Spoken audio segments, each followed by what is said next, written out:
Christmas ದ್ವೀಪವು ಭಾರತೀಯ ಮಹಾಸಾಗರದ ಹೃದಯದಲ್ಲಿ ಹೊರಹೊಮ್ಮಿರುವ ಆಕರ್ಷಕ ಸ್ವಾತಂತ್ರ್ಯದ ಭೂಮಿಯಾಗಿದೆ. ಆಸ್ಟ್ರೇಲಿಯಾದ ಹೊರಗಿನ ಪ್ರದೇಶವಾಗಿರುವ ಈ ದ್ವೀಪ ಸುಮಾರು 135 ಚದರ ಕಿಲೋಮೀಟರ್ ವಿಸ್ತೀರ್ಣ ಹೊಂದಿದ್ದು, ಪರ್ತ್ನಿಂದ ಸುಮಾರು 1500 ಕಿಲೋಮೀಟರ್ ದೂರದಲ್ಲಿದೆ. ದ್ವೀಪದ ಅನನ್ಯತೆ ಅದರ ಪ್ರಕೃತಿಯ ವೈವಿಧ್ಯದಲ್ಲಿ ತಟ್ಟೆತ್ತಿದೆ. ಇಲ್ಲಿ ಕಂಡುಬರುವ ಸಸ್ಯ ಮತ್ತು ಪ್ರಾಣಿಗಳಲ್ಲಿ ಬಹುಪಾಲು ಸ್ಥಳೀಯವಾಗಿ ಮಾತ್ರ ಕಂಡುಬರುವ ಜೀವಿಗಳು. ಇದರಿಂದಲೇ ಇದನ್ನು ಆಸ್ಟ್ರೇಲಿಯಾದ ಗ್ಯಾಲಪಾಗೋಸ್ ದ್ವೀಪಗಳು ಎನ್ನಲಾಗುತ್ತದೆ. ಪ್ರತಿ ವರ್ಷ ಇಲ್ಲಿ ಸುಮಾರು 60 ಮಿಲಿಯನ್ ಕೆಂಪು ನಂಡೆಗಳು ಸಮುದ್ರದತ್ತ ವಲಸೆ ಹೋಗುವ ಅದ್ಭುತ ದೃಶ್ಯ ನಡೆಯುತ್ತದೆ. ವಿಶ್ವದಾದ್ಯಂತದಿಂದ ಪ್ರಕೃತಿ ಪ್ರಿಯರನ್ನು ಆಕರ್ಷಿಸುತ್ತದೆ. ದ್ವೀಪದ 2-3 ಭಾಗಗಳಲ್ಲಿ ಹರಡುವ ದಟ್ಟವಾದ ತೋಟಗಳು ಅನೇಕ ಅಪರೂಪದ ಪಕ್ಷಿಗಳು ಹಾಗೂ ಪ್ರಾಣಿಗಳಿಗೆ ಆಶ್ರಯವಾಗಿವೆ.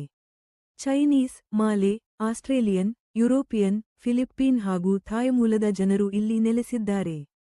ಇತರ ಧರ್ಮಗಳೊಂದಿಗೆ ಇಸ್ಲಾಂ, ಬೌದ್ಧ, ಕ್ರಿಶ್ಚಿಯನ್, ಕಾನ್ಫ್ಯೂಷಿಯನ್, ತಾವೋ ಧರ್ಮಗಳ ಅನುಯಾಯಿಗಳು ಸಹ ಇಲ್ಲಿ ಇದ್ದಾರೆ. ಇತ್ತೀಚೆಗೆ ಡಿಜಿಟಲ್ ಸಂಪರ್ಕವನ್ನು ವೃದ್ಧಿಸುವ ಸಲುವಾಗಿ ಗೂಗಲ್ ಸಂಸ್ಥೆ ಡಾರ್ವಿನ್ ಮತ್ತು ಕ್ರಿಸ್ಮಸ್ ದ್ವೀಪವನ್ನು ಸಂಪರ್ಕಿಸುವ ಸಮುದ್ರ ಅಡಿಯಲ್ಲಿ ಕೇಬಲ್ ನಿರ್ಮಾಣ ಯೋಜನೆ ಘೋಷಿಸಿದೆ. ಇದು ದ್ವೀಪದ ಭವಿಷ್ಯವನ್ನು ಮತ್ತಷ್ಟು ವಿಸ್ತರಿಸಲು ದಾರಿ ಮಾಡಿಕೊಡಲಿದೆ. Thanks for watching, sharing, supporting ಮತ್ತು subscribing this videos. Thumbs up. A special thanks for all of our beloved subscribers. ನಮಸ್ಕಾರ.